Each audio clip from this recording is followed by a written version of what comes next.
the show, Doctors, Dreamers, Miracles. I'm your host, Miss Carl. Today we have a very special guest who is actually in a coma for most of his life. Please welcome Terry Wallis. Terry, tell us your story.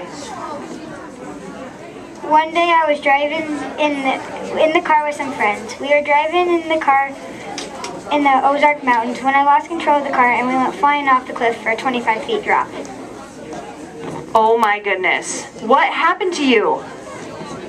The car rolled several times. When they found the car, I was still alive. They took me to the hospital, and at the hospital they said to my wife I was in a deep coma. So how were the doctors able to tell that you were still alive? They did a CAT scan. My brain still showed activity. I was in the coma for 20 years. Then one day I actually woke up. That is amazing. So what were the long-term effects of this coma? I have a movement disorder, a speech disorder, and also a memory disorder, where I still think I am 19, which was the age I was when I was in the car crash. But I am in therapy now to help me. Thank you, Terry, so much for coming on the show. Thank you. I'm so glad you woke up so you could be here with us today. All right, our next guest is a woman who paved the way for every female doctor in the world. Put your hands together for Elizabeth Blackwell. So Elizabeth, please tell us how and why you decided to become the first female doctor. First, I didn't have any patience with sickness. Why, I locked myself in the closet to make sure my parents didn't discover I had a fever.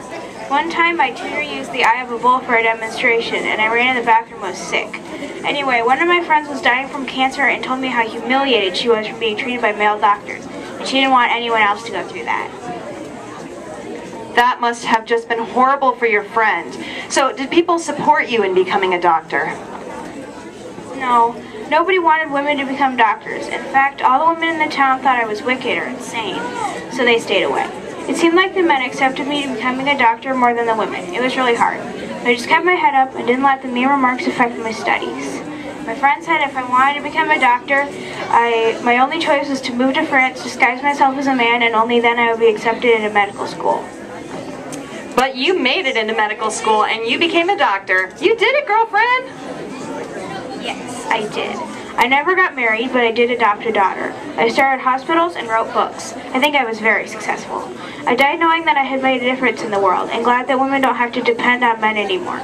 They can do what they like, and that's a huge deal for me. Besides, when I died, there were more than 7,000 female doctors in the United States. That is so inspiring. Thank you, Elizabeth, for your time today. Tune in next time. On our next episode, we speak with a woman who was born before Elizabeth's time, but who wanted to be a doctor. What's her story? You'll have to tune in then. See you then. Thank you.